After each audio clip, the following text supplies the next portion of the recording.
Nós gostaríamos de convidar para nos deleitar com a sua bela música o confrade Juan Danilo. Boa noite. Abraço carinhoso a todos vocês, de parte do Centro Espírita Caminho de Redenção, Canção do Caminho.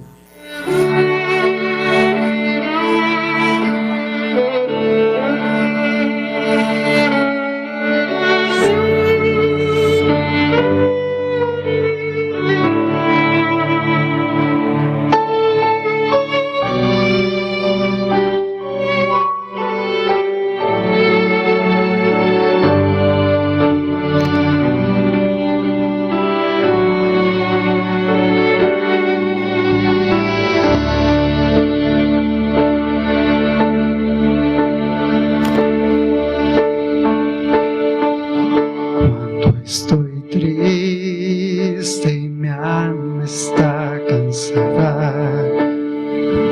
Cuando los problemas afectan mi corazón, yo estoy aquí esperando en silencio hasta que tú vengas junto a mí.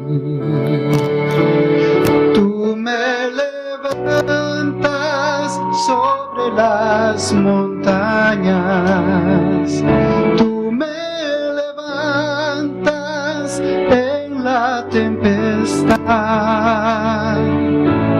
Fuerte soy si me llevas en tus alas. Tú me levantas cuando ya no puedo más.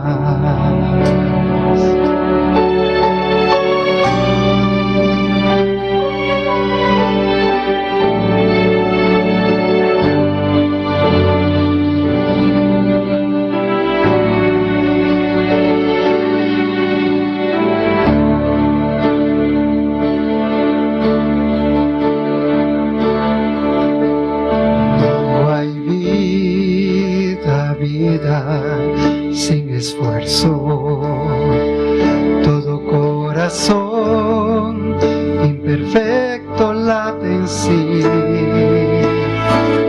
Mas cuando siento que tú estás más cerca, pienso también que me elevo junto a ti.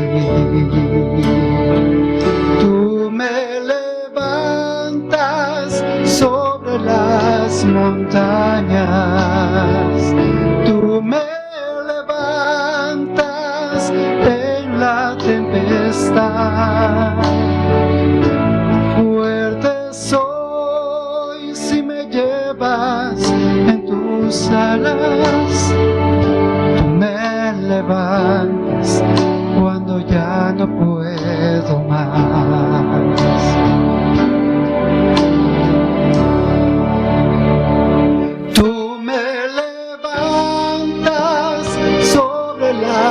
Montañas, tú me levantas en el vendaval.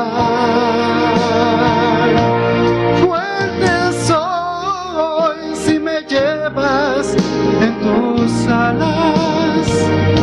Tú me levantas cuando ya no puedo más.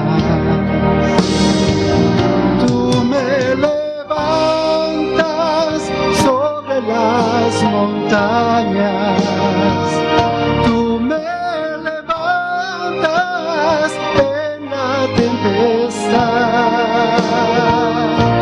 Fuerte soy si me llevas en tus alas.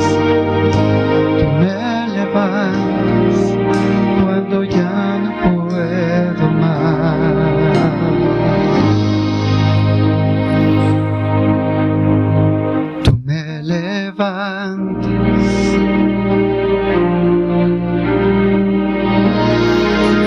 Cuando ya no puedo más.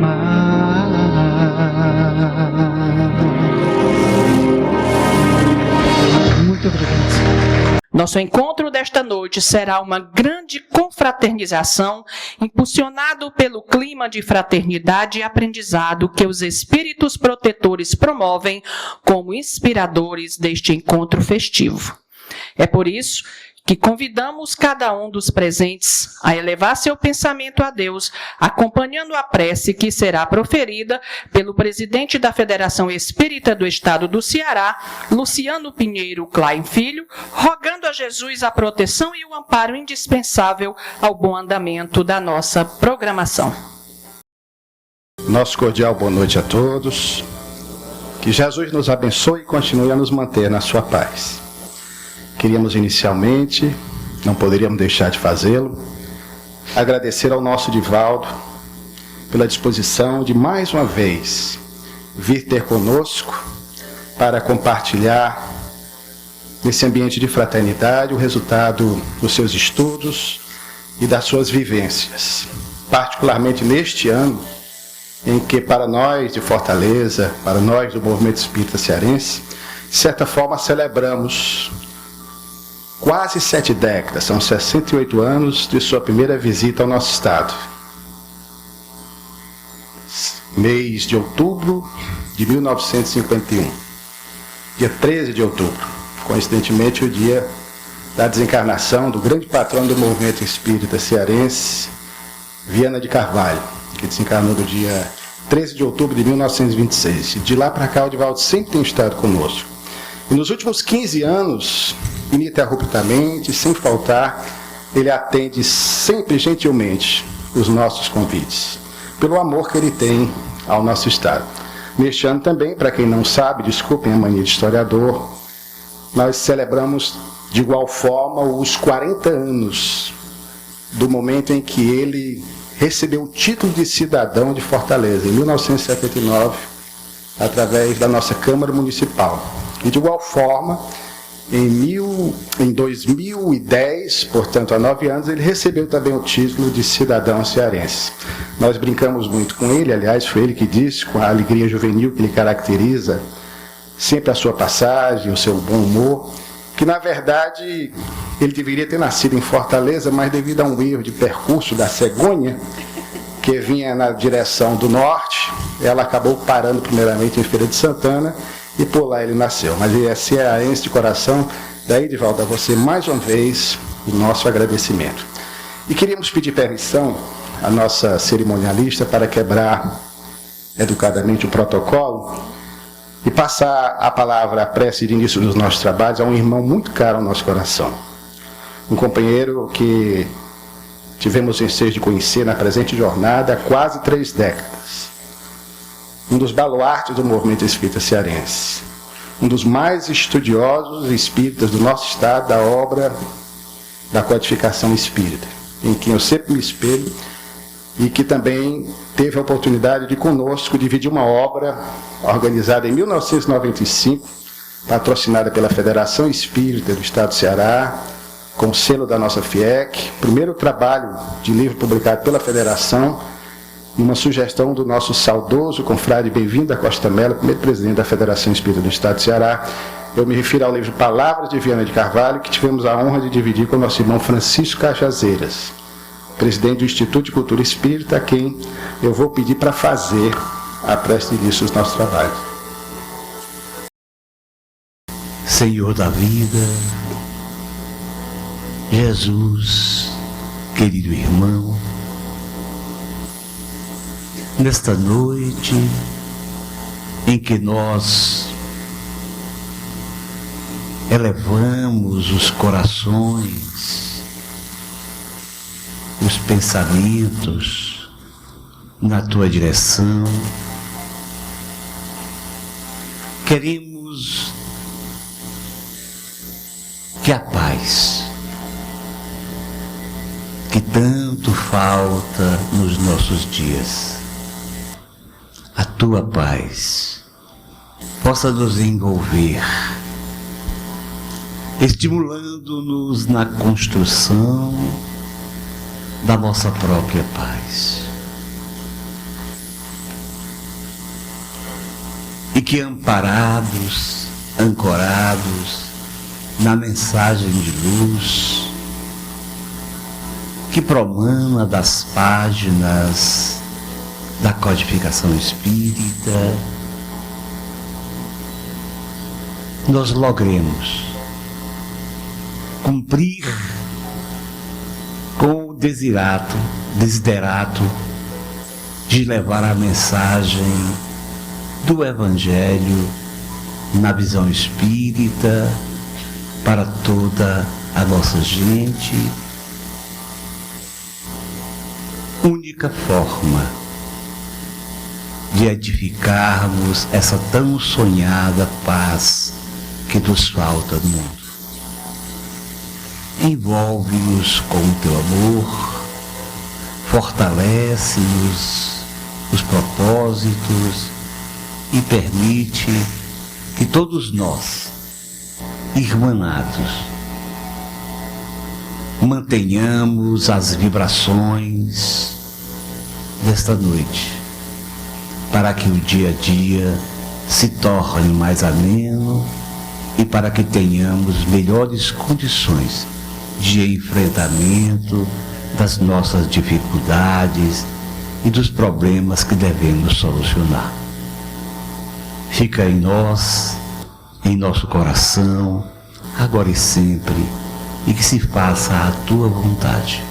Há mais de 60 anos, o médium e tribuno espírita Divaldo Pereira Franco, pleno de júbilo, de esperança e de fraternidade, vem se dedicando com abnegação ao ideal da divulgação do espiritismo, esparzindo bênçãos, congregando os corações e unindo-os a Deus.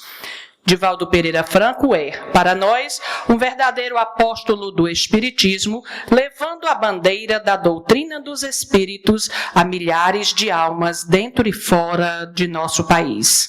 Nesta noite, nosso convidado abordará o tema Luz nas Trevas. Para ouvir suas palavras, que nos trazem alento e esperança, é que o convidamos a esta tribuna com todo o carinho do trabalhador espírita da Terra da Luz.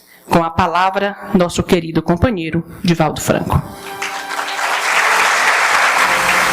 Senhores, queridas irmãs, queridos irmãos espíritas, caras amigas e amigos que nos acompanham através da web e YouTube da Federação do Estado do Ceará.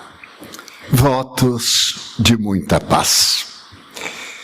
Conforme referi-me há um ano, peço licença para quebrar o protocolo e proferir o nosso seminário sentado face a uma terapêutica a que venho sendo submetido há 19 meses na coluna vertebral. E antes do nosso encontro na busca da luz, gostaria de entretecer algumas considerações em torno do nosso querido Dr. Juan Danilo Rodrigues Mantilha, a quem solicitei antes que apresentasse uma canção preparatória para a nossa mensagem. O nosso amigo é médico de família. Nasceu na cidade de Ambato, no Equador. É homeopata, dedicando-se ao estudo da criatura humana, especializado em várias terapias, particularmente a respeito do autismo. Porém, o título de que mais se ufana é espírita. Foi o fundador do primeiro centro espírita na capital do seu país, Quito, e vem realizando uma obra colossal de iluminação de consciências. É autor de um pequeno livro de reflexões, Notas do Coração, e de uma obra especial chamada Aliana, é um verbete quichua. Durante algum tempo ele foi professor da Universidade de Los Andes. E em contato com os nativos da sua pátria, ele estudou as terapêuticas usadas pelos quichuas e, meditando a respeito da terapêutica acadêmica, escreveu um livro chamado Aliana. Essa palavra significa curar, sarar, mergulhar no íntimo para recuperar a paz. E o nosso jovem amigo, dedicando-se à doutrina libertadora dos espíritos, foi pessoalmente, pela minha pessoa, convidado a passar uma temporada na Mansão do Caminho, em Salvador, para realizarmos um momento de ampliação de atividades a crianças com problemas de comportamento, especialmente autistas. O seu livro é um tratado terapêutico. Ele se utiliza da medicina vibracional para nos ajudar na conclusão dos nossos objetivos através da reflexão e de método especial por ele criado para a nossa saúde emocional, mental e também física, se for o caso. É compositor, é artista de violão e de outros instrumentos, e está conosco na Mansão do Caminho há 1 ano e poucos dias. Fascinado pela beleza do Brasil, está a caminho de se tornar um brasileiro a mais. Então, nos últimos tempos, tem sido um amigo que gentilmente me acompanha por causa da minha pouca idade. E, ao mesmo tempo, participa ativamente como médium, como doutrinador do movimento espírita brasileiro.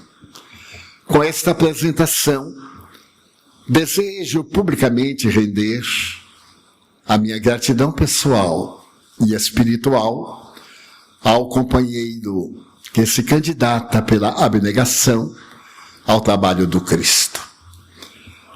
Mas os psicólogos sempre tiveram a preocupação de examinar quem é a criatura humana, ou quem é a criatura humana.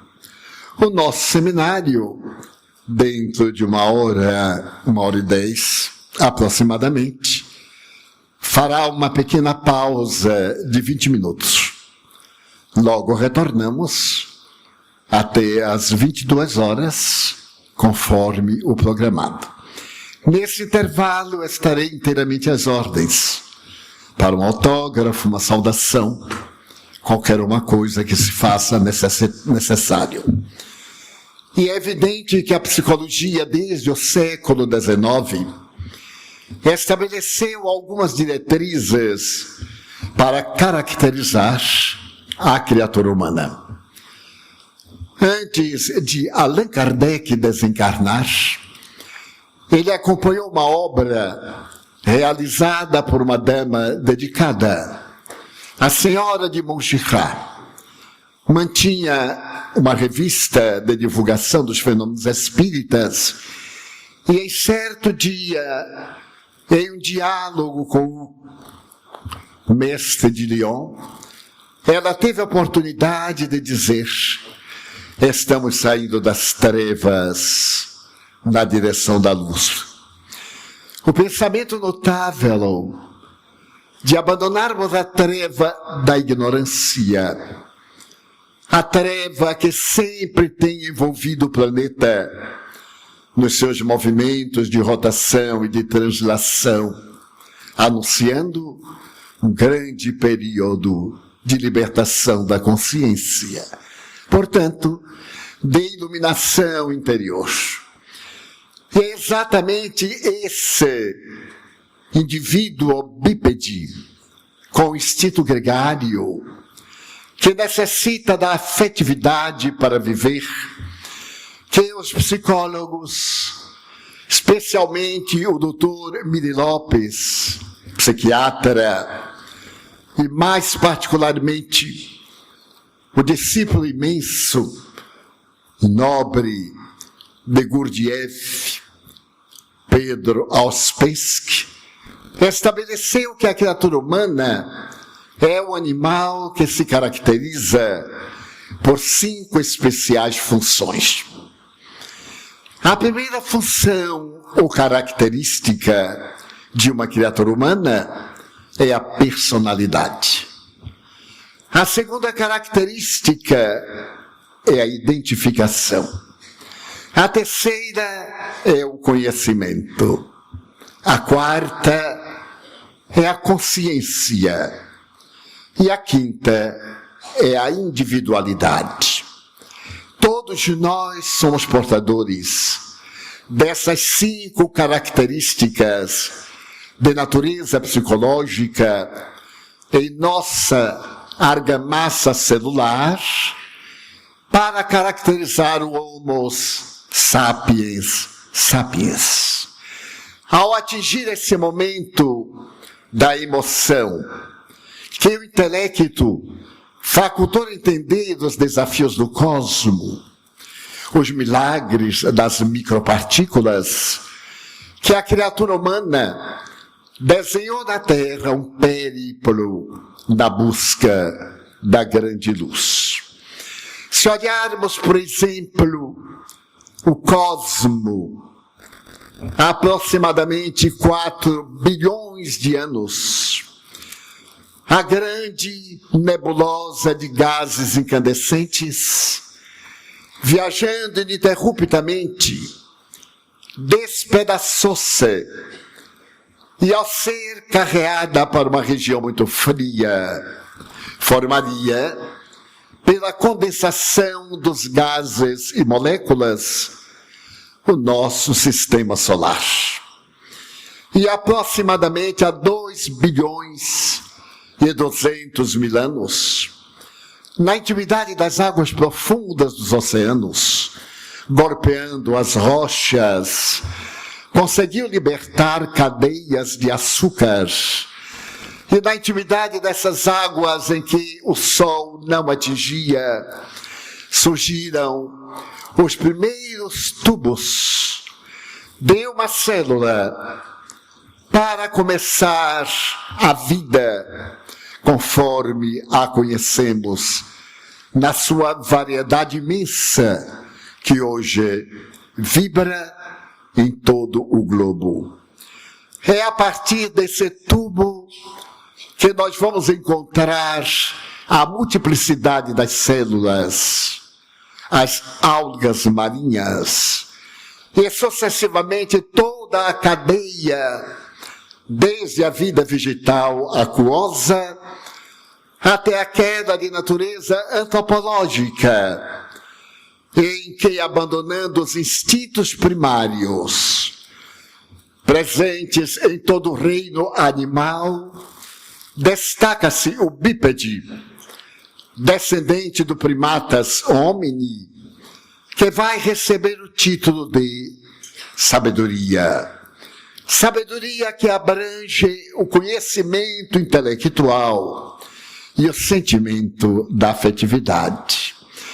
Coube ao emérito filósofo Allan Kardec a proposta de que a evolução atinge o seu clímax quando nós, superando as tendências negativas, vivemos o episódio intelecto-moral, a sabedoria, o conhecimento e o sentimento, formando as 2 asas de equilíbrio para a plenitude do ser.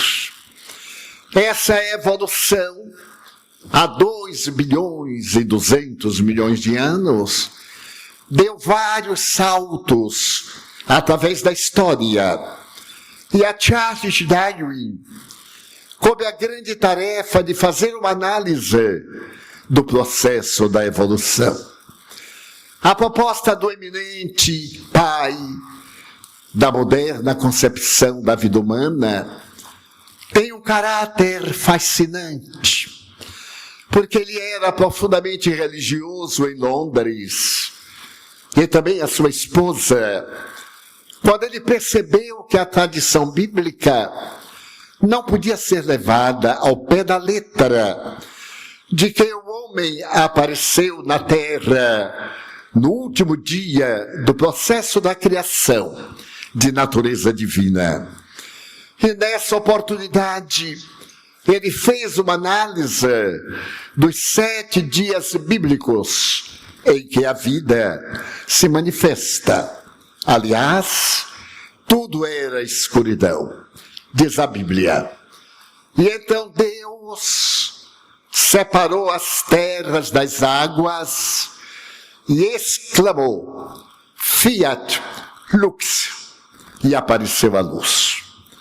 E em uma análise profunda, o fato perde o seu caráter científico quando os astros são criados ao 3º dia, demonstrando que a luz é resultado desses astros, devendo então modificar-se a ordem da própria criação. Mas era compreensível que naquele tempo, para o povo pastorio, ignorante no sentido da cultura, entender o milagre da vida, quando sequer havia ciências, o que mais se podia imaginar era na observação dos fatos comuns e na revelação através dos mecanismos místicos daqueles que se dedicavam à reflexão na intimidade dos santuários. Compreensível, portanto, que no Gênesis, em que a doutrina hebraica explica a criação da vida, apareçam esses arquétipos, esses símbolos que não correspondem à realidade da ciência astronômica, já que o conceito da vida era astrológico, portanto místico, sem qualquer um fato que pudesse demonstrar a sua realidade. E foi a partir desse princípio, e estudando a doutrina de Lamarck, apresentada por volta de 1808, que Charles Darwin estabeleceu o fenômeno do evolucionismo. A tradição era o criacionismo, que a vida já apareceu conforme os padrões que nós conhecemos. E o homem foi o resultado da manifestação de Deus diante de um regato, que trabalhando automaticamente um bolo de barro e contemplando a sua obra magnífica, que é o universo, modelou a forma humana e, soprando-lhe no nariz, deu-lhe vida. E o ser humano, a partir daí, Adão, nascido do barro da terra, veio a oferecer a visão paisagística dessa humanidade que pensa, que sonha, que ama, que sofre.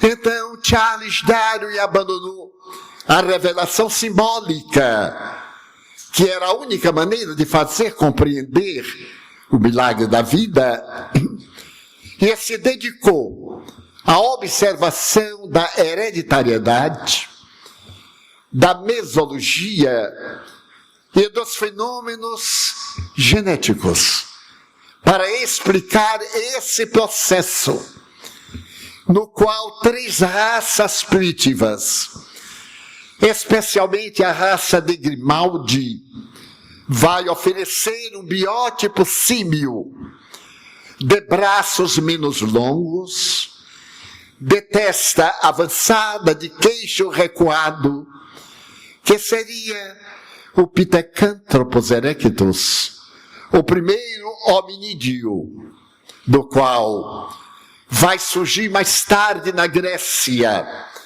a Vênus de Milos e o Apolo de Belvedere, como biótipos da beleza humana. A nova doutrina apresentada por Charles Darwin recebeu a reação dos religiosos, dizendo tratar-se de uma afronta à divindade, porque até então se acreditava em um Deus de natureza humanoide, um Deus antropomórfico, que possuía paixões, que a uns amava e a outros, menos bons, detestava.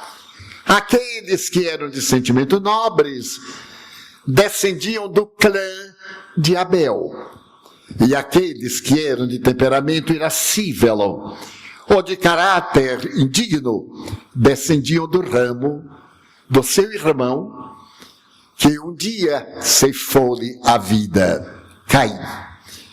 É interessante um pouco de reflexão nessa análise, porque daquele Adão, nascido do barro, Deus deu-se conta que não ficava bem para o homem sozinho neste imenso planeta. Adormeceu, tirou-lhe uma costela e modelou a mulher para ser-lhe submissa. Ele deu o nome de Eva, e todos conhecemos o que ocorre. Dá-lhe o paraíso, mas há uma árvore que ele proíbe de ser recorrida mesmo no período de fome, um tipo de macieira. Aquele casal inocente poderia utilizar-se de tudo, menos daquele fruto proibido. Era a primeira manifestação de Deus ao livre-arbítrio humano. Se o homem, por exemplo, desobedecesse, iria sofrer as consequências. E se mantivesse fiel, permaneceria no Éden ad perpetuum. Mas, diz a tradição, sendo a mulher mais fraca do que o homem, porque ela é um pedaço do homem, foi atraída pela força do mal, representada numa serpente, que ele experimenta deste fruto. E por ser a mulher frágil e curiosa, algumas, então ela ficou fascinada, mas era fiel a Deus e disse: não posso, Deus proibiu. E a serpente, que naquele tempo falava, disse-lhe: mas não sejas boba, é que Deus sabe que se tu provares de mim, deste fruto, tu serás mais feliz do que és. E a mulher não suportou, experimentou a maçã proibida, e induziu o homem, que era forte, mas que cedeu. Qual é o homem que não cede uma mulher? E então veio o desastre. Eles se deram conta que estavam despidos, e Deus, irado, expulsou-os do paraíso e deu-lhes como castigo trabalhar. Parece que nesse tempo só tinha brasileiro, porque no Brasil trabalho é provação, é castigo trabalhar. Se pudesse, a semana toda era de domingo e só tinha uma segunda-feira para descansar. Então, desta forma, eles vão trabalhar e procriam, e tem um filho doce como Abel, mas logo um filho ingrato como Caim. Essa dualidade do bem e do mal, tudo são hipóteses surrealistas. Tudo que Abel fazia agradava a Deus, e tudo que Caim fazia não agradava a Deus. Até um dia que ambos fizeram o holocausto, e Deus gostou mais de Abel, e Caim não aguentou. Então, desesperado, matou Abel. Eu também matava, porque ser odiado por Deus, olha lá, sem culpa nenhuma. Que culpa tinha ele de Deus não gostar dele? E aí começa a tragédia da humanidade. É muito lírico. E é uma história muito acessível à compreensão das gerações transatas. Mas quando nós vemos um cérebro humano com 100 bilhões de neurônios, com as funções estabelecidas, nesses neurônios que emitem uma onda de energia e, ao mesmo tempo, um produto químico para as neurocomunicações, por mais elástica que seja a nossa mente, não podemos entender que o barro se transformou nesse cérebro extraordinário que nós possuímos. Eu tenho um amigo que é materialista. E ele gosta de ouvir as conferências que eu profiro para depois me retificar. E uma vez eu tive que proferir uma conferência sobre a fisiologia da alma e o processo antropológico evolutivo. E me utilizei da doutrina evolucionista. Fiz um paralelo com o criacionismo. E quando eu terminei, ele me emendou, como era natural de senhora de volta. Você disse que Deus tirou uma costela do homem para fazer Eva. Mas esqueceu de dizer que as pessoas têm costelas pares. Tirando uma, ele pegou a outra e jogou fora. Mas se arrependeu. Deus era muito econômico. E foi buscar a costela que jogou fora. Ela estava um pouco mofada. Só para não perder, Deus fez a sogra. Então, a sogra dele estava ao nosso lado e mostrou que era ser sogra. Eu fiquei tranquilo, porque não tenho sogra. Mas é assim o meu amigo. Dessa forma, o conceito da evolução antropológica é o mais consentâneo com a mensagem de Deus, com a ciência. E exatamente agora, depois da decodificação do genoma humano, apresentada pelo presidente Clinton na Casa Branca, no dia 25 de julho do ano 2000, é fascinante podermos estudar a criatura humana morfológica, organicamente, desde as manifestações mais torpes da matéria até as manifestações mais sublimes do ato de pensar. E é fascinante notar que neste processo de evolução, e estamos hoje muito melhores do que no século XIX, nosso corpo está muito mais aperfeiçoado, porque ele continua evoluindo. Desde o momento em que eu comecei a falar, já não somos o mesmo corpo. Porque a cada segundo morrem 30 milhões de glóbulos vermelhos. E nascem 30 milhões de glóbulos vermelhos em nossa medula óssea, mantendo mais ou menos o equilíbrio. Até o momento em que essa cifra diminui, vem a debilidade numa vida normal, e advém fenômenos mortes por falta de uma energia eletromagnética chamada fluido vital, que mantém os batimentos cardíacos. É fascinante então notar este corpo hoje, como está mais aprimorado. Eu me referi a Vênus de Milo, que era o tipo de beleza, ao Apolo. Na atualidade, coitadinhos, são bem feinhos. A Vênus é gorda. E hoje o biótipo é tuberculose. Quanto mais tuberculose, pior.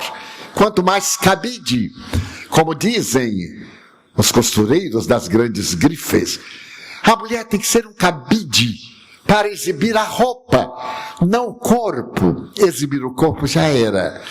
É por esta razão que hoje, quanto mais se veste a mulher, mais se despe, para mostrar que tem alguma coisa atrás do vestido.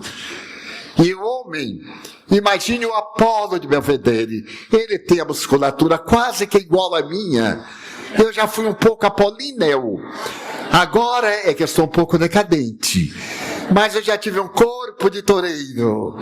Agora de toureiro aposentado, é natural. Mas sempre toureiro. Mas então nós vemos o bíceps, o tanquinho, o indivíduo forte. Quando ele caminha, é o chimpanzé. Porque o bíceps não cabe, então, ele tem este jogo. E nós ficamos morrendo de inveja. Nós, os que temos enxúndias e que temos o pneu da Goodyear, aqui a parede ventral. Mas é fantástico ver este corpo resistir a várias atmosferas. Ser autocurativo. Nós tomamos uma picada de alfinete e matamos milhares de capilares. Imediatamente outros nascem. Tomamos um talho e vem a hemorragia. E logo de imediato, um coágulo tampão cuida para evitar que não morramos, com exceção dos hemofílicos, que necessitam de um processo terapêutico diferente. E para nós podermos pensar na grandeza deste corpo, que Emmanuel diz, ipsis literis, ipsis verbis, mesmo deformado, mesmo amputado, é uma bênção de Deus para o processo sublime da inteligência e integrar-se no cosmo. Então esse corpo maravilhoso obedeceu a 2 bilhões de transformações, de adaptações, rastejou nos ofídios, movimentou-se nas águas com as guelras, saiu da intimidade da água na expressão daqueles indivíduos, animais, que tanto podia viver submerso, como também na terra os répteis. Trepou nas árvores, voou com a velocidade do vento e desceu da árvore na condição de primatas para hoje poder voar na direção de outra galáxia através das grandes conquistas da tecnologia de ponta. Este homem, com as suas características, ainda se encontra mergulhado na treva da ignorância. Aquela nebulosa de gases incandescentes, apesar da combustão de aproximadamente 6.000 graus centígrados, deixava uma escuridão total em volta. E à medida em que ela se condensava no que mais tarde seriam as galáxias, os planetas, os satélites, os cometas, a escuridão envolvia. Quando do sistema solar se destacou o planeta Terra, e a atração imensa do Sol fez-no gravitar com esta velocidade de 120 quilômetros por hora, em volta da órbita da estrela de primeira grandeza. Um período era de luz, o outro período era de trevas, por causa do movimento de rotação em torno do seu próprio eixo, com uma inclinação de 24 graus. O ano geofísico, antes do tsunami da Ásia, asseverou que a nossa inclinação era de 21 graus. Mas depois do tsunami passou a ser 19 graus. E todo o planeta tem sofrido as consequências das mudanças bruscas de temperatura. E agora, com os metais pesados no ar, com a destruição das florestas, a mudança do eixo da Terra e o degelo dos polos da Groenlândia, da imensa cadeia dos Alpes, mas também dos Andes, mostrando que nós marchamos para a verticalidade do eixo, portanto, perenemente luz. É a busca da luz. Sempre o homem primitivo via os raios, os incêndios, no verão a combustão das árvores espontânea, e ele ficava fascinado. Até o dia que, atritando pedra, saiu uma faísca, E ele fez a maior conquista da evolução humana. Descobriu o fogo. Com 2 pedras ou 2 pedaços de pau atritados. A partir daí, a sua grande conquista vai ser a da roda. Então, a partir da roda, a compreensão da vida modificou-se com uma celeridade imensa. E mais tarde, o notável pacifista americano terá a oportunidade de dizer que o homem aprendeu a voar como os pássaros, a nadar como os peixes, mas não a conviver com seu irmão, como vivem outras espécies animais. Por causa da escuridão, a sua mente está mergulhada num cérebro ainda compacto, que é portador mais de instintos naturais do que da lógica da razão, do entendimento, da emoção. Se, por exemplo, aqui alguém grita fogo, nós saímos correndo sem saber por quê. É o instinto de conservação da vida. Quando a essa altura, nós perguntaríamos, onde o fogo? Eu me recordo de um fato muito curioso, que um amigo assistiu numa feira, lá na cidade do Salvador, feira de mercado. Uma senhora modesta, funcionária de alguma casa, estava fazendo compras. E então ela se aproximou do tomate e perguntou quanto custava o quilo. E o vendedor deu preço. Ela disse, mas é um roubo. As pessoas saíram correndo, cadê o ladrão? Cadê o ladrão? Porque vivemos assim angustiados. E um amigo, coroando essa nossa ansiedade, conta que chegou no meio da rua, e aqui estavam várias pessoas, e gritou, ladrão. E várias pessoas olharam. Ele disse, só chamei um. Mas são os nossos automatismos. Então é necessário que nós estudemos esses 5 caracteres para podermos encontrar a luz que está dentro de nós. Porque nós somos fagulhas do pensamento cristão. Em uma obra fascinante chamada Caminho da Luz, ditada pelo Espírito Emmanuel e psicografada pelo venerando apóstolo da mediunidade, Francisco Cândido Xavier, esse Emmanuel assevera que naquela imensa combustão, quando chuvas torrenciais caíam naquela massa ígnea, fagulhas de luz do psiquismo divino mergulharam nessa massa, éramos nós.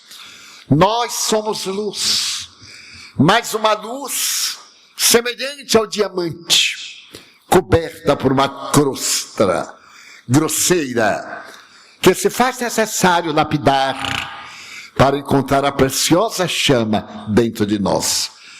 As doutrinas esotéricas dizem que é o Deus interno, que nos cabe viajar para buscá-lo através do conhecimento externo, que nos educa, que nos moraliza e que nos faculta entender os verdadeiros milagres da vida. Assim, vamos cuidar especificamente das 5 funções ou características humanas. Todos nós temos personalidade.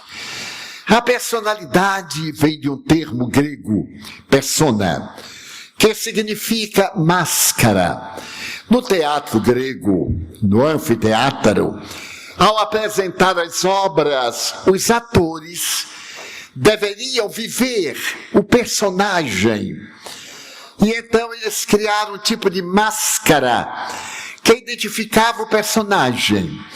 E essa máscara era portadora de uma formação bucal para projetar o som. Apesar da acústica fantástica dos anfiteatros, é óbvio que o som necessitava de uma melhor canalização. Então, daí surgiu a palavra personalidade. Todos nós temos a nossa persona, é aquilo que nós aparentamos. Em outra palavra, talvez, bullying é a nossa máscara. Todos estamos, de alguma forma, mascarados pela cultura, pela civilização, pelos interesses. É muito comum nós dizermos, eu sou exatamente assim. Quer dizer, não tenho nada do que aparento. Tudo está aqui é uma máscara para conquistar pessoas. Mas será que nós deveríamos ser tão autênticos que não aparentássemos o que nós não somos? É uma grande dificuldade. Um autor americano escreveu um pequeno livro, cujo título é o livro Eu Não Lhe Digo Quem Sou, porque você não me aceitaria. Porque o nosso estado interior sempre imagina no outro aquilo que nós não somos. E se nós nos apresentarmos como somos, matamos a magia. Imagine um rapaz, deseja conquistar uma moça e diz, olha, eu vou dizer, eu sou um canalha, não tenho o menor caráter, mas graças a você eu vou melhorar. Não, ele vai dizer exatamente o contrário, meu bem. Você não sabe o homem com quem você está falando. Realmente ninguém sabe, nem com a mulher com quem estamos mantendo contato. Dessa forma, a máscara é uma necessidade, porque nós não temos resistência de ver o outro desnudo. É muito comum, meu Deus, como eu me decepcionei com fulano. Mas, em verdade, ninguém se decepciona com o outro. Nós nos decepcionamos com a imagem que fizemos da máscara do outro. Como ele tinha uma personalidade especial, uma aparência, nós logo achamos que era um anjo, que não dormia, que não tinha necessidade de alimentar, que flutuava no ar. E então nos apaixonamos pela imagem que dele, indivíduo masculino ou feminino, nós temos. Então o Brasil, que tem um bullying normal, quer conhecer alguém, coma com ele 1 quilo de sal. Depois de comer 1 quilo de sal, a gente aí se decepciona com a imagem que fez do outro. Porque a máscara é transitória e ninguém consegue mantê-la por um largo tempo. Como máscara, ela é de momentos. Mas chega um momento que cada qual se revela. E nós temos um choque, dizendo, meu Deus, eu não sabia que era assim. Ou melhor, eu não queria saber que era assim. Porque como eu desejo alguém que é melhor do que eu projeto no indivíduo a minha imagem, a beleza, o meu sonho. Daí, a personalidade é fantástica. Todos nós a temos. Existem livros que nos ensinam a falar, postura, maneira de atrair.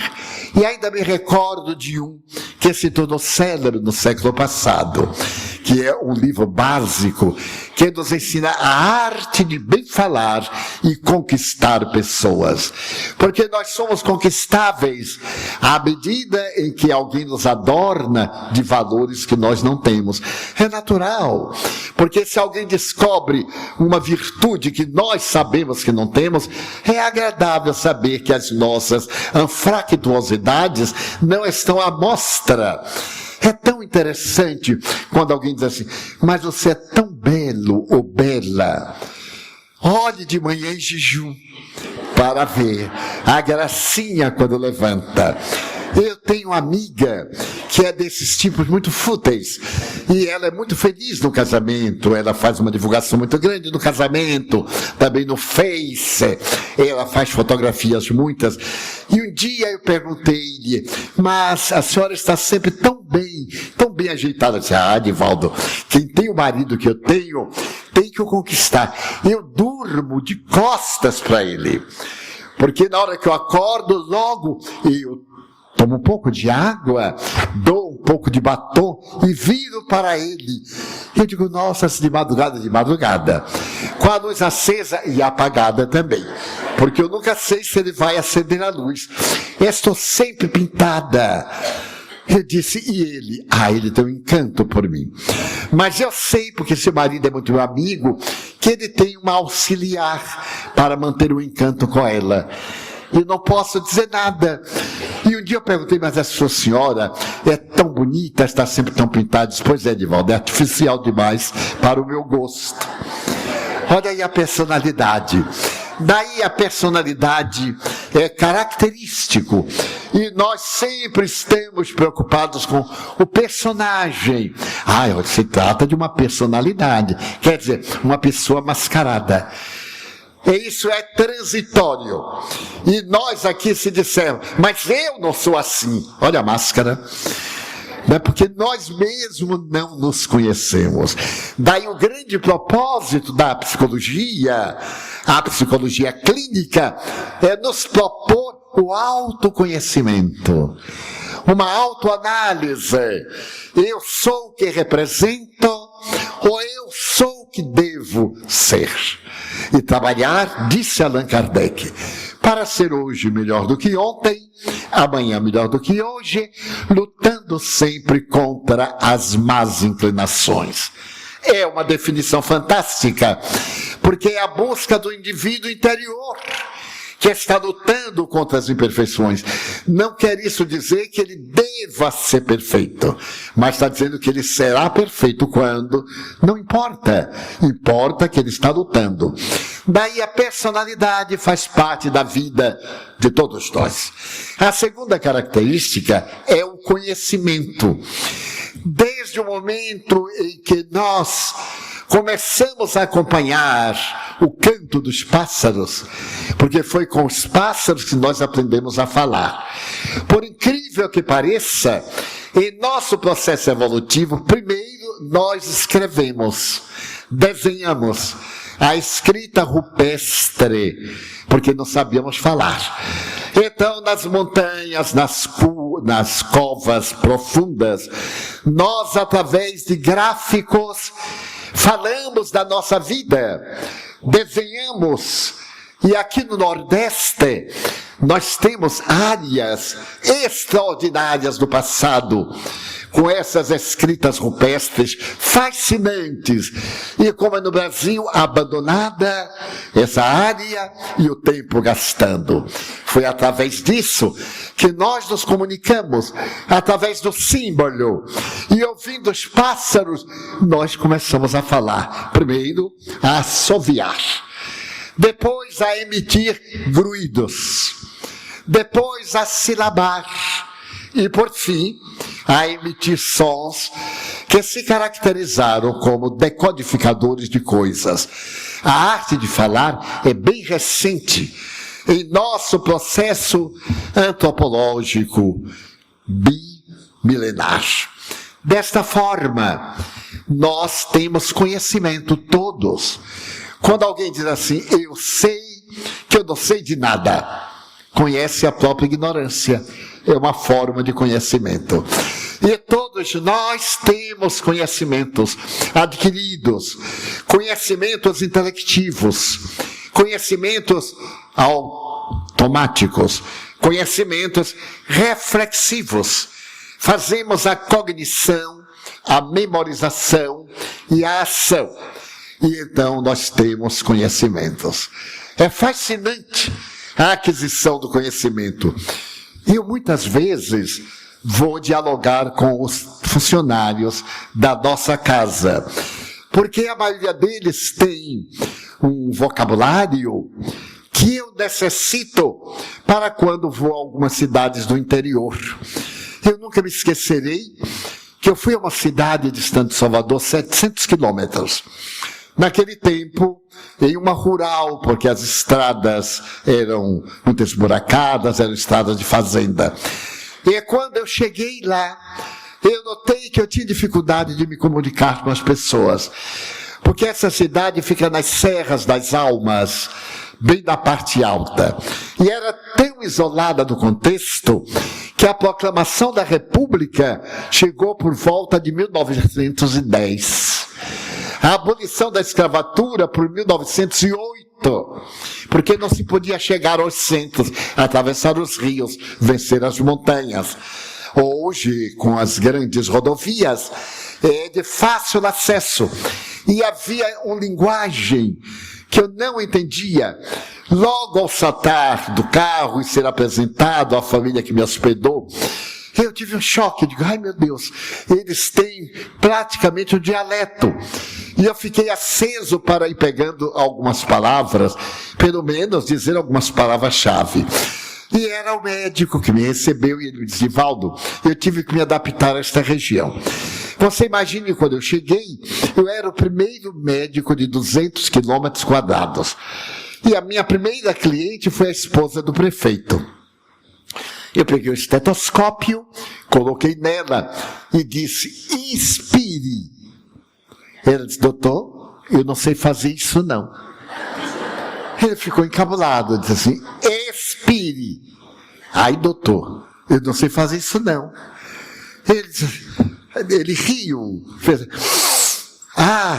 ela diz, já se enche os peitos de ar. Esvazei os peitos de ar. Então, expire. Ali tem uma característica própria. Mas essa cidade, para mim, foi o lugar ideal, porque eu fiz excelentes amigos. E a tal ponto que o padre se tornou muito meu amigo. E numa das vezes que eu viajei, ele pediu ao bispo para que a minha conferência fosse dentro da igreja, que era o maior salão, para ele também poder escutar. E todos os paroquianos escutarem. Porque nos salões que eu falava era muito difícil e todo mundo achou interessante aquelas ideias. Ele estava curiosíssimo. E então o bispo anuiu. E quando eu cheguei, soube que ia falar na igreja.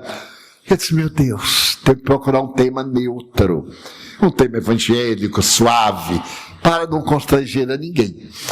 Na hora, vieram pessoas de várias cidadezinhas, não tinha juiz, não tinha delegado de polícia, não tinha cadeia na cidade. Alguém cometia qualquer erro, era levado para outra cidade. Mas bem, quando nós nos preparamos, a igreja superlotada, a cidadezinha toda lá. E então nós ficamos lá de fora, o meritíssimo juiz, o senhor delegado de polícia, o prefeito e eu. Para no momento, lá no altar, o padre nos dá um sinal e nós entrarmos. Enquanto o povo cantava o Ave Maria. Eu que nunca me casei, fiquei imaginando atravessar aquela multidão, as pessoas rindo e cantando, e eu com um olhar de idiota, porque a gente fica assim com a cara, saber o que é que faz da cara. Na minha terra não tem carnaval, tem micareta. E naquele tempo dos micaretas, nós ficávamos ao passeio e havia o corso, o desfile de automóveis com moças muito bonitas, rainhas e princesas dos clubes, e nós, a ralé, ficávamos ali para aplaudir. Então a princesa do carnaval, a rainha, passava e jogava beijinhos, e nós batendo palmas. Toda vez que eu atravesso um grupo e bato em palmas, me dá vontade de soltar beijinhos. Que era a minha reminiscência, o meu arquétipo daqueles tempos. Daí a pouco o padre deu sinal e nós fomos, o povo bateu palma. Eu segurei na mão do prefeito, porque senão ele ia dar beijinhos. E quando eu cheguei ao altar, eu perguntei assim ao padre, que tema o senhor gostaria que eu falasse? Ele me disse, reencarnação. Eu digo, nossa, este padre é avançado demais. Então eu falei sobre o diálogo de Jesus com Nicodemos, que é mais suave. Falei sobre o reencarnar, sobre o renascer, sobre o batizar, etc. Bem, é uma cidade muito gentil. Mas eu tive que aprender praticamente a forma de comunicar-se. Mais tarde, eu visitaria o Triângulo Mineiro. E ali na Santa Minas Gerais, os dialetos são muitos, como o baianês, o cearês, sempre nós temos os termos muito próprios. E em Minas há muita coisa, uai, quá, uai. E um dia eu perguntei a Chico Xavier, eu digo, Chico, o que é uai? Eu falei, uai? Uai, é uai. É como na Bahia, nós, oxente, oxente. E em Pernambuco, nós temos também do pernambuquês, forma muito interessante, porque no passado era vossa mercê, mas os escravos não conseguiam, então nasceu vans mercê, mas nem todos podiam, nasceu você. Já em Minas é o C, Minas, Goiás é você vai, já na parte de Belo Horizonte é E. E agora é ui. A gente vai andando na rua e vai dizer, ui, ui. Ninguém pergunta mais como vai você, porque é muito longo. E a gente vai dizer, ui. É a idade do sofrimento. Então, o conhecimento faz parte da nossa vida. Notem quantos detalhes curiosos. Eu tenho um amigo que é da cidade de Divinópolis. E eu pergunto a ele algumas coisas. Então, ir pegar o ônibus... Olha a frase, eu vou pegar o ônibus, eu vou business, porque vai retirando as sílabas finais e as próximas. Belo Horizonte. Então o chofer que me conduzia muito no Triângulo Mineiro, ele era libanês, imagine, libanês falando o berabês. Ele então dizia assim, irmão Divaldo, as 3 cidades mais grandes e mais bonitas do mundo é tudo com B. Eu digo, não diga, Belo Horizonte, Beraba e Berlândia. Então ele tinha um conhecimento fantástico. Mas tem outra característica, identificação. Nós todos nos identificamos com aquilo que nos é familiar. Chamaríamos isto de afinidade. Aqui na hora do intervalo, nós iremos nos reunir em blocos afins, em pessoas que gostem de determinadas coisas. E isso é uma atração tão curiosa que nos surpreende. A doutrina espírita diz que é uma lei de afinidades pessoais. Nós somos sempre atraídos àqueles que têm mais ou menos os mesmos gostos, os mesmos anseios e etc. Então as afinidades são curiosas e elas tipificam a nossa realidade interior. Daí, por mais que nós ocultemos o que somos, as afinidades nos empurram para os semelhantes. Daí a lei da física, os semelhantes se atraem, os diferentes se repelem. Água e óleo, água e álcool misturam-se, mas a água e o óleo separam por causa das moléculas. E eu gostaria de contar um caso que me surpreendeu muito sobre a lei das afinidades.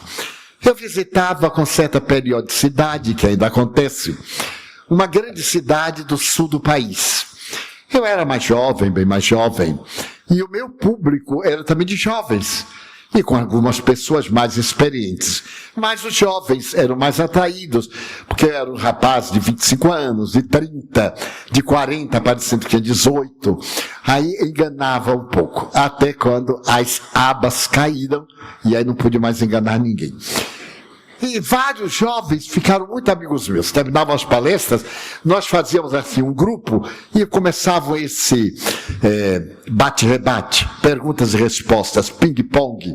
Eram os tempos áureos das mudanças hippies e dos comportamentos alienados do rock and roll, do rock da pesada, etc. E os jovens, não sabendo como ser espírita e enfrentar a onda, naturalmente se aproveitavam.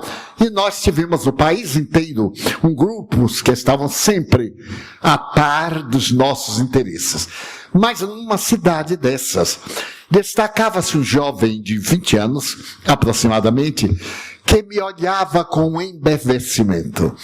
Eu ficava preocupado de ver como ele ficava emocionado, como ele vivia as palavras que eu dizia. E ele se acercou e começamos a conversar. Ele passou a me escrever no tempo da correspondência epistolar manual. E certa feita, eu estava na sua cidade a fazer um périplo pelo estado. Falava 3 dias na capital, em diferentes auditórios, e depois visitava algumas cidades, como já fiz aqui no Ceará. Uma cidade do interior e a capital. E então, uma vez, ele me disse: Edivaldo, eu sou de uma família muito próspera. Meus pais são muito ricos. Mas, em face da nossa situação social, a minha família é muito liberal. E eu tenho vícios por nossa casa, porque mamãe não tem tempo de nos fiscalizar, papai muito menos. Então eu não tenho muita orientação e eu tenho alguns problemas de comportamento. Eu gostaria de viajar com você, porque eu noto que você é muito disciplinado, já tem seus hábitos, e eu preciso de uma pessoa que tenha hábitos salutares. Você se importaria que eu pudesse viajar com você? Eu disse: olha, eu não tenho hábito. Eu sempre viajo a sós. Eu tenho realmente os meus hábitos. Você talvez estranhasse. Eu tenho um dormir muito ruim. Eu tenho mediunidade, eu sou sonambúlico. Normalmente eu tranco as portas. Uma porção de coisas. Ah, mas conviver um pouco com você. E ele era tão gentil, eu mais velho do que ele, uns 8 a 10 anos. Eu digo: bem, numa vez que eu venha, com tempo, nós poderemos, sim, eu aceito que você me acompanhe. E isso aconteceu em um período que ia ficar 3 dias na capital e 8 visitando 5 cidades do interior. Foi feita a programação, nesse tempo eu era funcionário público e utilizava das férias. E por fim, os 3 dias na capital, ele estava lá com interesse, desses interesses fascinantes. De alguma forma eu gostava, quem não gosta de ser gostado? E de ver a maneira como ele me tratava. Por fim, nós íamos a uma grande cidade, a 2ª cidade do estado, e ele disse: eu irei com você. Não se preocupe, porque eu me hospedarei no mesmo local em que ele colocar, tudo a expensas da minha família. Meu pai me dá uma mesada muito boa e etc. Viajamos a uma cidade de mais de 1 milhão de habitantes e fomos no avião conversando, saltamos, a comissão de recepção levou-me ao hotel. Eu havia avisado a companhia que reservasse um lugar para ele em uma outra habitação. E quando chegamos, era um lugar de muito destaque, de mentalidade muito aberta. Eu comecei a preencher a minha ficha e ele me disse: você preenche a minha... Deixou a identidade, enquanto eu vou aqui ao lado tomar um café. Ele disse: pois não, sem problema. Ficamos conversando com os amigos, eu fui preenchendo, assinei a minha. Quando eu estava preenchendo a dele, ele veio e eu notei que ele estava num estado alterado de consciência, estava um pouco pálido. E eu percebi uma grande emoção. Então eu perguntei: aconteceu alguma coisa? Ele disse: não, eu vou lhe pedir para não preencher a ficha. Ele disse: mas por quê? Porque eu encontrei um amigo e vou ficar em casa do amigo. Ele disse: mas ué, você conhece esse amigo há muito tempo? Mais ou menos. Eu digo: você está mentindo. E eu percebi que você está mentindo. E não vai dar certo nós sermos amigos já, começar com mentira. Eu sou realmente um pouco franco, não grosseiro, mas eu costumo dizer o que penso. Se não me pergunta, eu não digo nada, mas pergunta, eu respondo o que eu penso. Não, Edivaldo, é que eu tenho um radar. Eu digo: mas todos nós temos um radar. E quando eu entrei lá no café e pedi o café, eu olhei o público e logo eu percebi alguém que estava na minha faixa. A pessoa me olhou, eu correspondi. A pessoa levantou-se, veio até mim, perguntou-me quem era eu, o que estava fazendo. Eu expliquei que eu estava acompanhando. Ah, mas nós todos iremos hoje ouvir o Edivaldo. Você vai se hospedar aqui no hotel? Mas como? Eu lhe ofereço minha casa, eu sou solteiro, eu sou advogado, eu tenho um apartamento muito bom, aliás, perto do cinema onde ele vai falar. E aí eu aceitei. Eu olhei para ele com um grande espanto e disse: mas me explique o radar, eu não entendi. Ele me disse: eu olhei e percebi que a pessoa me entendeu quanto eu entendi. Isto é, houve uma sintonia afetiva ou uma sintonia sexual. Aquele tempo era um pouco mais complexo a questão da sexualidade. E então ele me convidou e eu irei. Eu olhei bem para ele e disse, não vá. Primeiro, porque seus pais me confiaram você. E agora você desaparece, eu não sei quem é o rapaz, se você for buscar para eu conhecer, eu gosto. Porque eu passarei também o meu radar, o meu raio-x, dou uma olhada na aura dele. Ele disse, não, ele está me esperando na porta. Estavam 4 ou 5 amigos. Eu aí resolvi falar alto. Eu digo, olha, eu tenho a intuição que você está caindo numa cilada. Você é tão jovem, não vá. Esmardivaldo, ele disse, você me quer bem? Sim, então não vá. Mas você talvez não compreenda. Eu digo, não, realmente eu não compreendo. Agora você vai pegar aqui o telefone, vai ligar para casa e vai dizer ao seu pai que você desistiu de ficar comigo. Antes de estar, desistiu. E vai para a casa do seu amigo. E eu falarei com seu pai. Ele não teve dúvida, não havia telefone celular. Ele ligou para o fixo, o pai atendeu no seu escritório, ele narrou tudo, ipsis verbis, e eu disse, olha, infelizmente, eu não tenho nenhuma responsabilidade com seu filho. A partir desse momento, eu estou a sós, como sempre. Agora, eu quero dizer ao senhor que ele não deve ir. Com a sua autoridade, não permita que ele vá. Mas por que, Edivaldo, alguma intuição? Eu digo uma intuição. Uma intuição que ele vai ser assassinado. Porque há pessoas doentes, psicopatas, que têm graves problemas e que aceitam certas induções, porque têm o conflito, e então matam no outro o conflito que tem. É uma problemática esquizoide. Expliquei, o pai também não estava muito interessado. Não, ele sabe se defender, ele faz jiu-jitsu, que tem a ver jiu-jitsu com isso. Eu digo, tá bom, muito bem. E falei para que os amigos digam, então está bem, eu estou dispensado de qualquer responsabilidade. E ele se foi realmente. À noite ele não foi à palestra, porque eu vigio o auditório e também ele não esteve comigo. Pela manhã seguinte, nós deveríamos pegar um avião para uma outra cidade. E eram 6 horas quando eu estava fazendo check-out, os amigos, aliás, fazendo por mim, e entra um daqueles amigos, de volta você soube? Eu disse, aconteceu algo? Sim. Aquele seu amigo, eu digo, não, aquele conhecido que estava comigo, porque é diferente, amigo de um conhecido. Ele foi assassinado. Eu disse, mas como? Ele me deu o jornal, e na última página ele foi estrangulado pelo jovem que era psicopata. O jovem, claro, foi preso e narrava a cena dolorosa. E isso me impressionou durante toda a minha juventude. A afinidade.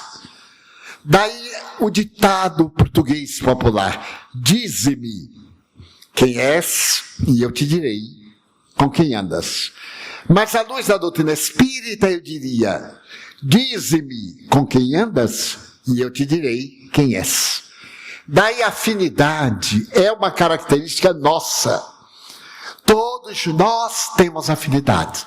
Quantas famílias distintas, no sentido socioeconômico, que têm filhos que se tornam drogados e que descem a escada do progresso no degrau mais vil e vai para as cracolândias. Periodicamente pais me vêm falar de filhos que estão nas regiões do crack, aqui no Brasil e no exterior, que desceram de tudo. Eu me recordo de uma experiência que eu tive em New York, faz uns 4 para 5 anos. Eu havia proferido uma conferência na Casa do Brasil, na Rua 23, próxima da Quinta Avenida. E ao terminar, nós saímos caminhando, um pequeno grupo, para pegar o táxi, ou o carro que ficou num parque um pouco distante. E eu aproveitei para olhar Rockefeller Center e fui andando com o meu anfitrião. Curiosamente, quando a Quinta Avenida super iluminada, nós passávamos por uma transversal, eu vi de costas à parede junto um jovem, e eu tive a sensação que ele estava chorando. Então eu imaginei um jovem às 10 horas da noite, numa esquina da Quinta Avenida, chorando. Eu devia estar sob uma situação muito dolorosa. Andei um pouco com meu amigo e levei a imagem daquele jovem que soluçava. Então eu pedi ao meu amigo, dê-me licença, eu vou até aqui a esquina. Madivaldo, cuidado. Eu digo, não, eu tenho cuidado, pode ficar tranquilo. O amigo ficou e eu voltei. E cheguei, eu não falo inglês. Eu crucifico a língua inglesa, mas eu consigo matar com todo carinho. Toquei o ombro dele e perguntei, ele pode ser útil? Que era uma forma que Madre Teresa falava aos necessitados. Olá, ele pode ser útil, eu posso ser útil a você. É uma forma gentil. Ele não disse nada, continuou convulsivo. Eu então entrei na sua onda mental e disse, olha, eu sou estrangeiro, como você está percebendo. Não faça o que você está imaginando. Não resolve o problema. E comecei a receber uma inspiração da benfeitora, que manipula alguns idiomas, e praticamente incorporado na garganta, eu conversei com o jovem, dizendo-lhe, você está necessitando de um amigo. Eu posso imaginar a sua solidão numa das cidades mais populosas do mundo. Porque depois de Tóquio e da cidade do México, New York é uma das cidades mais populosas do mundo. Como é que alguém de uns 20 anos para 25 podia sentir solidão no meio de 8 a 10 milhões de habitantes? Essa solidão das almas sofridas e solitárias. E então ele disse, olha meu filho, eu quero dizer uma coisa. Você me despertou um sentimento muito grande. Você está necessitado de um amigo. E ele é sempre de costas. E eu quero ser seu amigo. Talvez você não me veja nunca mais. Mas eu quero ser seu amigo. Ele voltou-se. O rosto estava um pouco injetado.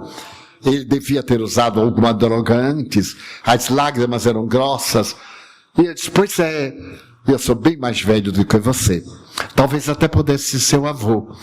Mas eu queria ter um neto como você.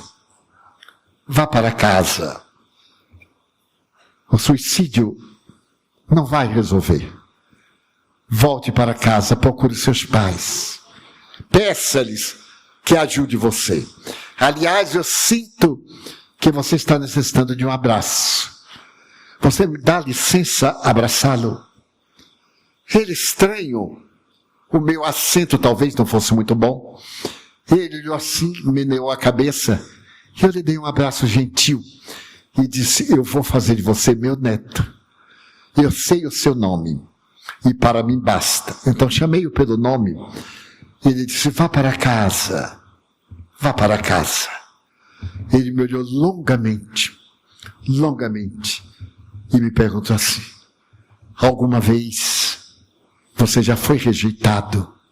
Eu disse, já. Muitas vezes. Ele disse, mas eu não aguento rejeição. Ele disse, mas a vida foi feita para nós superarmos as rejeições. Não se rejeite. Se os outros se rejeitam, muito bem.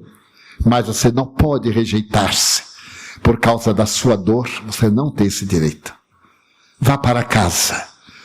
E eu lembrei que eu estava com uma pasta que eu usava na época, e dentro tinha o Evangelho segundo o Espiritismo em inglês. Eu usava para ir treinando, memorizando palavras. Eu disse, eu vou lhe dar um presente inesquecível. Eu vou lhe dar o livro que salva a minha vida. Vou lhe dar, portanto, o meu livro de salvação. Leve. Ele olhou e eu disse, só por curiosidade, estávamos à meia luz, porque a rua transversal não é tão iluminada quanto a Quinta Avenida. Ele abriu e saiu uma mensagem muito especial. A paciência, a dor é a grande bênção que Deus oferece aos seus eleitos. Eu tenho uma explicação superficial, E ele voltou para mim e disse: pelo menos seu nome. Eu disse: está no livro. Aí no livro está meu nome, a data do meu nascimento, meu endereço. Se ele interessar algum dia, me escreva. Ele tomou o livro e saiu correndo. E nessa noite, eu me lembrei do poder de colocar luz na treva da ignorância, daquela ignorância juvenil, daquela alma perdida no abismo de si mesma, daquela juventude em flor, à semelhança de um lótus que é mais perfumado sobre o pântano. As raízes do lótus adentram-se no charco pútrido, para que a flor abra suavemente as suas pétalas bem perfumadas. E então nunca me esqueci da lei da afinidade, porque eu passava pela rua e via sombra. Então um espírito muito amigo chamado Rabindranath Tagore, poeta da Índia, naquela noite pelas minhas mãos escreveu um poema. Esse poema diz: eu te vi na escuridão da dor, e um raio de luz rasgou a minha alma, e eu pude encontrar-te, Senhor. Tu não vinhas numa carruagem de plumas, nem ajaizada de ouro. Tu vinhas da roupa de um jovem de coração despedaçado. Eu perguntei o teu nome, e tu disseste: solidão.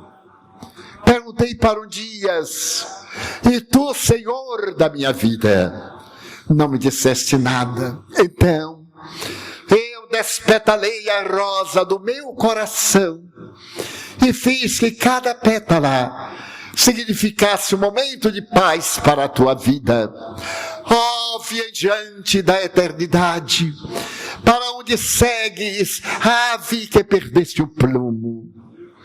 Se algum dia não encontrares uma rocha defronte do mar, em que possas desovar amargura e dor, desce à praia, e eu estarei pelo caminho, esperando que voltes, alma desconhecida, coração da vida, meu rei, meu senhor. É um poema tagoriano, muito interessante. Mais tarde, uns 2 meses depois, eu recebi uma carta do jovem. E passamos a corresponder-nos por vários anos. Nas vezes posteriores que eu fui a New York, encontrei-o. E ele passou a me visitar nas cidades próximas, em Connecticut, em New Jersey e também em Boston. Depois ele foi fazer a Universidade Harvard.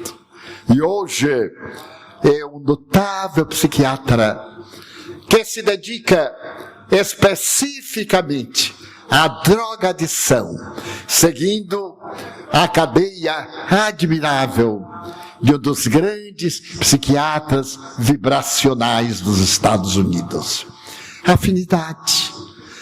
Porque esta afinidade com o estranho, quando eu senti que ele chorava, eu me lembrei também que já fui jovem, e que muitas vezes a solidão passou pela minha porta e pediu para entrar, e eu lhe dei acesso. E nós aqui, quando caminhávamos na treva da ignorância do Evangelho de Jesus, quando a vida nos era áspera, ou talvez ásperos sejam estes dias, nós não sabíamos identificar exatamente a bondade misericordiosa dos céus.